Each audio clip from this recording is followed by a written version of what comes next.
मुंबईतील घाटकोपरची भाषा गुजराती आहे असं वादग्रस्त वक्तव्य राष्ट्रीय स्वयंसेवक संघाचे नेते भैयाजी जोशी यांनी केलं। तसेच मुंबईत येणाऱ्या प्रत्येकाला मराठी बोलता आलंच पाहिजे असं नाही असं विधान सुद्धा भैयाजी जोशींनी केलं। मुंबईत अनेक भाषा आहेत आणि घाटकोपरची भाषा गुजराती आहे, त्यामुळे मुंबईत येणाऱ्या प्रत्येकाला मराठी बोलता आलेच पाहिजे असं नाही असं सुद्धा भैयाजी जोशी यांनी म्हटलं। मात्र वक्तव्यानंतर नव्या वादाला तोंड फुटण्याची शक्यता आहे। राष्ट्रीय स्वयंसेवक संघाच्या भैयाजी जोशींनी हे वक्तव्य केलं आहे। मुंबईत येणाऱ्यांना मराठी बोलता आलंच पाहिजे असं नाही असं भैयाजी जोशींनी म्हटलंय। खरं तर मागच्या काही दिवसांच्या घडामोडी पाहता मराठी अमराठी हा वाद अनेक वेळा झालाय, त्या संदर्भात अनेक घडामोडी घडल्यात। मात्र आता थेट भैयाजी जोशी यांनी हे वक्तव्य केलं।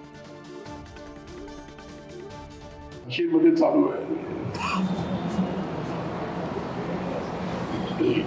याचा अर्थ असा की मुंबईची एक भाषा नाही, मुंबईच्या अनेक भाषा आहेत, पण त्या त्या भागाची काही भाषा असते। तर घाटकोपर परिसराची भाषा तर गुजराती आहे। गिरगावमध्ये हिंदी बोलणारे कमी मिळतील, मराठी बोलणारे। त्यामुळे मुंबई सोपं आहे की येणाऱ्या माणसाला मराठी शिकलं पाहिजे असं नाही। काही या संदर्भात ताज्या अपडेट देण्यासाठी आपले प्रतिनिधी सुशांत सावंत आपल्यासोबत जोडले। सुशांत, खरं तर मागच्या अनेक महिन्यांपासून आणि वर्षानुवर्ष याबाबतचा वाद होता सुरू आहे मराठी अमराठी, आणि त्या संदर्भात आता मुंबईत येणाऱ्यांना मराठी बोलता आलंच पाहिजे असं नाही असं भैयाजी जोशींचं वक्तव्य आहे। या वक्तव्याचा नेमका अर्थ काय समजायचा? करण, आपण जर बघितलं असेल तर RSSचे ज्येष्ठ नेते खरं तर भैयाजी जोशी यांनी जे विधान केलं त्यावर आता एक कुठेतरी वाद निर्माण होण्याची शक्यता आहे, आणि तोही अधिवेशन काळात निर्माण होऊ शकतो। कारण आपण पाहिलं असेल तर नुकताच मराठी भाषा दिन मोठ्या जल्लोषात साजरा करण्यात आला, मराठी भाषेला अभिजात भाषेचा दर्जा देण्यात आला। आणि आपण पाहिलं असेल तर पंतप्रधान नरेंद्र मोदी असतील, भाजपचे इतर नेते असतील, ज्यावेळी दिल्लीतील नेते महाराष्ट्रात येतात किंवा मुंबईत येतात त्यावेळी त्यांच्या भाषणाची सुरुवात खऱ्या अर्थानं मराठीतच होतं।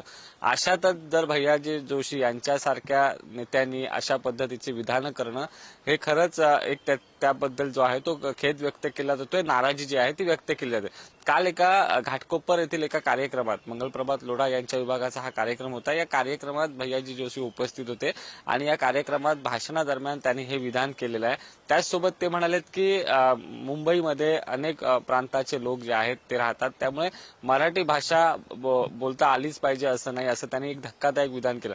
आपण बघितलं असेल तर महाराष्ट्र नवनिर्माण सेना असेल किंवा इतर राजकीय महाराष्ट्रातील जे पक्ष आहेत त्यांचे मराठीसाठी आग्रही, मराठी भाषेसाठी मनसेने अनेकदा मनसे आणि परप्रांतीयांमध्ये वाद यावरून निर्माण झाले होते। त्यातच आता RSSच्या एका सुशांतच्या वक्तव्यामुळे आता नवीन वाद निर्माण होऊ शकतो अशी शक्यता वर्तवण्यात येते। खूप खूप धन्यवाद या संपूर्ण अशा माहितीबद्दल।